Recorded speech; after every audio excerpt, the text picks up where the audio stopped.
Hello mga lods, ay ngayon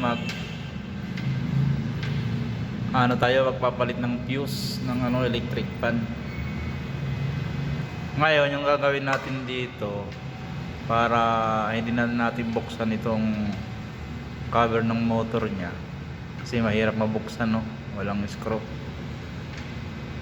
Gagawin natin dito tayo lang natin, hanapin natin dito yung common.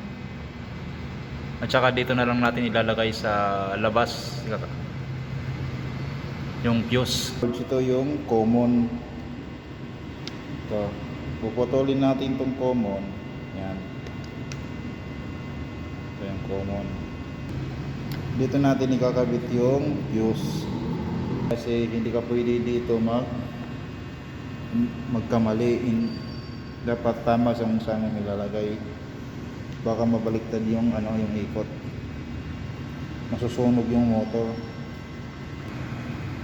Dapat dodge yung ikot ng motor niya ay pakanan, kasi kapag mapunta nyo sa kaliwa masusunog yung motor.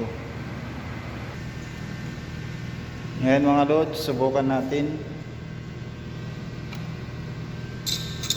Yan.